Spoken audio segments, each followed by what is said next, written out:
স্বাধীন ওয়াক্তি Bangladesh ada Bangladesh Embassy kalam ada Hasina o kalam ada mafia ada Bengali ada kullu ada Rohingya ada mafia ada Bengali ada wadi ada asara sana sejin Hasina kalam ada Saudi hukuma ada asara sana sejin wadi ina Saudi Arabia ina ada mafia Bengali ada kullu Rohingya আমি বাংলা উচ্চারণ করে দিচ্ছি আমরা যখন 20 জুলাই কোটা আন্দোলনকে সমর্থন করে ধরাকে যাই সিআইডি আমাদের রুম থেকে ধরে আনছে তখন আমরা আমাদের সবাই 37 জনকে রুম থেকে উঠে ওঠাই সিআইডি এই থানায় নিয়ে যাই তখন বাংলাদেশ এম্বাসি হাসিনাকে ফোন দেয় অনেক বাঙালি ধরা খেয়ে গেছে এখানে সৌদি আরবিয়ায় কোটা আন্দোলন করছে তো হাসিনা বলছে এই সৌদি এম্বাসিকে এগুলো আমাদের দেশের লোক না এগুলো হচ্ছে রোহিঙ্গা এদেরকে যাবজ্জীবন জেল দিয়ে দাও সৌদি আরবে হাসিনা বলছে এরকম তখন ওই 20 জুলাই আমরা আন্দোলন করছি 21 তারিখ ধরা খেয়ে গেছি তখন হাসিনা ক্ষমতা ছিল এই হাসিনা পদত্যাগ গেছে সেপ্টেম্বরের 5 তারিখ তখন এই ডক্টর ইউনূস সাহেব যখন এই তত্ত্বাবধান সরকার আসে এই উনি বাংলাদেশ সৌদি আরব এম্বাসির সাথে কথা বলে 37 জনকে ওইখান থেকে জেল থেকে সবাইকে রিহা করে এই বাংলাদেশে ফেরত আনে বেচারা হাসিনা বলছিল আমরা সবাই রোহিঙ্গা আমরা কি বাংলাদেশ থেকে সৌদি আরবে গিয়ে আমরা কি টাকা পাঠাই নাই আমরা লিমিটেড চুক্ত না আমাদের টাকা দিয়ে কি দেশ চলে নাই এখন উনি বলতেছে আমরা নাকি রোহিঙ্গা আমাদের পাসপোর্ট আছে সব কিছু এভিডেন্স আছে আপনারা কি দেখতে চান সবাই বলবেন সমস্যা নেই এখন উনি হাসিনা বলছে আমরা নাকি রোহিঙ্গা এই কথা কেন বলবে আমরা তো দেশের মানুষ বাংলাদেশের মানুষ আমরা তো বাংলাদেশের মানুষ এই কথা কেন বলবে হাসিনা হাসিনা শেখ হাসিনা উনি বলছিল আমরা নাকি রোহিঙ্গা সবাই হয়তো ওদেরকে যাবজ্জীবন সৌদি আরবে জেল দিয়ে দাও আর যদি আমরা যদি কোনো সময় বাংলাদেশে আইতে পারতাম তাহলে এয়ারপোর্ট ইমিগ্রেশন থেকে উনি বলছিল হয়তো সবাইকে আয়নাগরে পাঠিয়ে দিবেন মানে সবাইকে বলছে আয়নাগরে পাঠিয়ে দিবেন তার লেগা ওইখানে সৌদি আরব এম্বাসিকে বলছিল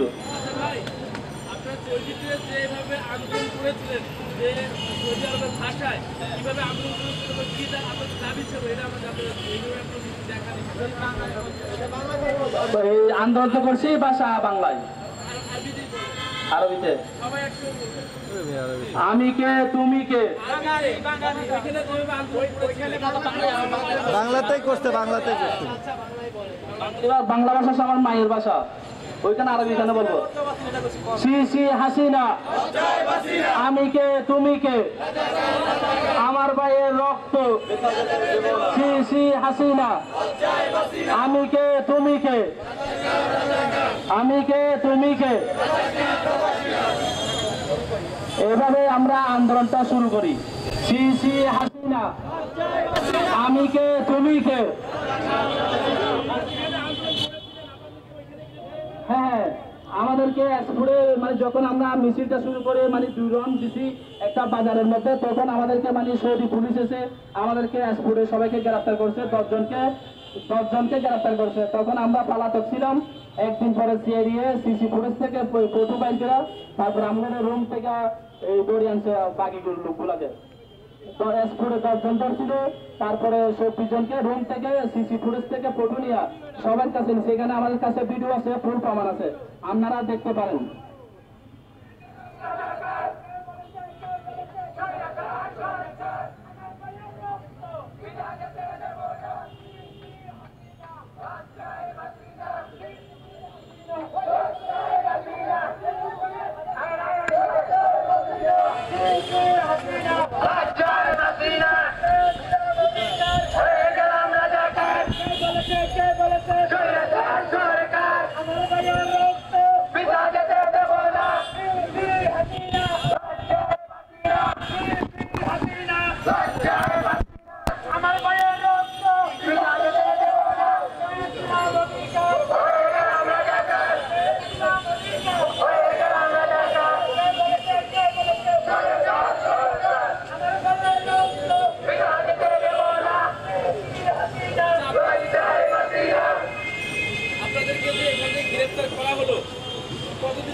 এক মাস 18 দিন আমাদেরকে আন্ডারগ্রাউন্ডে রাখছে আমরা কোনো বাহিরের প্রকৃতি এবং হাওয়া এবং রোদ আমরা উপভোগ করতে পারি নাই আন্ডারগ্রাউন্ডে ছিলাম এক মাস 18 দিন তো আমাদের কমানো হয় কিন্তু এর মধ্যে যে আপনাদেরকে যে আপনারা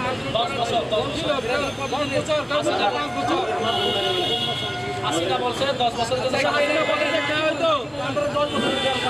হাসিনা বলছে যখন আমরা 1 মাস 18 দিন সাজা পেয়ে যাই তখন হাসিনা 20 জুলাই আমরা আন্দোলন করছি তখন ফোন করে বলে দিয়েছিল হাসিনা ওদের আমরা বাঙালি না ওরা সে রোহিঙ্গা ওদেরকে 10 বছরের জন্য সাজা দিয়ে দাও।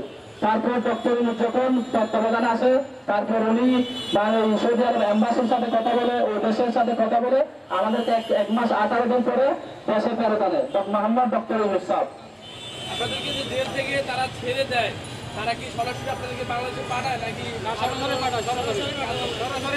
আমাদেরকে সবাইকে মানে যখন পাঠাই দিছে তখন সরাসরি মানে বাংলাদেশে টাকা পাঠায় দেয়, টাকা এয়ারপোর্টে পাঠায় দেয়। একটা পরে দেশে আসছি আমরা সবাই।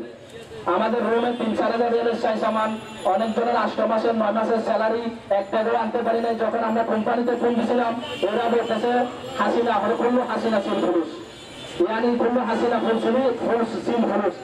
এখন বাংলা বলতেছি যখন আমরা কোম্পানিতে টাকা চাইছিলাম ফোন দিয়ে গভর্নমেন্ট থেকে গভর্নমেন্ট বলতেছে হাসিনা মানা করে দিচ্ছে আপনাদের কেউ টাকা দেওয়া যাবে না। আমরা কেউ 18 মাস কেউ 8 মাস কেউ 10 মাস এরকম স্যালারি চলে গেলে হাসিনা বলে দিচ্ছে কেউ স্যালারি গুলো না দেওয়ার জন্য। তাই আমরা বাড়ি টাকা আনতে পারি নাই। একটা পরে দেশে আসছি 1 মাস 18 দিন না খেয়ে অনেক কষ্ট পাইছি পাইখানে সৌদি আরবের জেল অনেক কষ্ট করে। আসসালামু আলাইকুম, আমি এই মুহূর্তে বক্তব্য শেষ করছি। আমার বাড়ি হচ্ছে চট্টগ্রাম জেলার আউজান পাহাড়তলী কানপাড়া ইউনিয়ন। এখন আমাদের সামনে বক্তব্য রাখবে মোহাম্মদ মানিক মিয়া।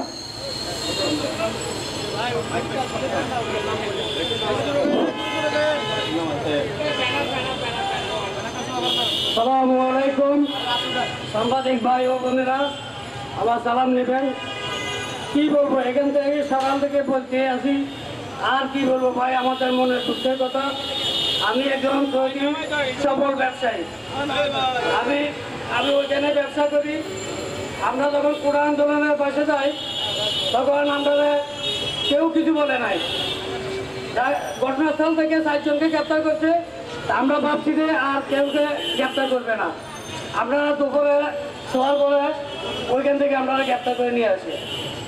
গ্রেপ্তার করার পরে 1 মাস 18 দিন আন্ডার গ্রাউন্ডে রাখার পরে এর মাঝে দিয়ে বাংলাদেশ দূতাবাসে 2 জন লোক গেছিল, যাই সৌদি পুলিশের সাথে বা সরকারের সাথে কথা বলার পরে এরা বলছে যে বাংলাদেশে যখন ফোন করছে এরা বলে বাংলাদেশি না, এরা রোহিঙ্গা। আমাদের টাকা দিয়ে কি এই দেশ চলে নাই? আমার প্রশ্ন, আমরা কি এক টাকা এই দেশে পাঠাই নাই? কেন আমরা রোহিঙ্গাতে গেলাম? আমরা এই দেশের জন্য কিছু করি নাই। আমরা মা বাপ ভাই বোন বউ বাচ্চা সব কিছু ত্যাগ দিয়া আমরা প্রবাসে পড়িয়েছিলাম। কি জন্যে? শুধু আমরা ফ্যামিলির জন্যে, আমরা দেশের স্বার্থের জন্য কিছু করি নাই। যাক, আমাদের কপালে ছিল রোহিঙ্গা। এখন আমরা মোহাম্মদ ডক্টর ইউনূস স্যারের কাছে আমরা আকুল আবেদন যে আমরা এতগুলি বাঙালি দেশে এসেছি, আমরা এনআইডি কার্ড আছে, আমরা ডিএনএটি কার্ড আছে, এরপরও আমরা রোহিঙ্গা। যাক, ওইদিকে যাব না। আমাদের মূল প্রশ্ন হলো আমরা যে দেশে আইছি, আমার 3 ছেলে 1 মেয়ে। আমি কি ছেলেদের লেখাপড়া করার না কি নিজে চলিম? মানুষের ঋণ কিস্তি আছে, আমরা এখন কি করা? আমরা এখন পথে বসে ছাড়া আর কোনো উপায় নাই। এখন আমাদের 1 মাস সময় দিলাম, 1 মাসের ভিতরে যদি ডক্টর ইউনূস স্যার আমাদের কিছু না করে তাহলে আমরা সচিবালয়ে যাব বা বাংলাদেশ যে দূতাবাস প্রবাস কল্যাণে যাবো। ওইখানে যদি আমাদের কিছু না হয় তাহলে আমরা এই প্রেস ক্লাবে সবাই এসে একসাথে সবাই আত্মহত্যা করবো। এছাড়া আমাদের আর কোনো উপায় নাই। আমি সাংবাদিক ভাইদেরকে বলবো, ভাই আপনারা ইচ্ছা করলে বহুত কিছু করতে পারেন, তো আপনারা আকুল আবেদন, আমরা ছোট ভাই মনে করে, আপনারা ভাই ভাতা মনে করে আমাদের এই কথাগুলো সরকারকে তুলে ধরবেন। সরকার যাতে আপনার মাধ্যমে আমাদেরকে সাহায্য করে, আমরা যাতে আপনাদের মাধ্যমে উপকৃত হতে পারি, এটাই আমার কাছে অনুরোধ। আমি সাংবাদিক ভাইদেরকে সালাম দিয়ে আমার বক্তব্য এখানে শেষ করছি। আসসালামু আলাইকুম রহমতুল্লাহ।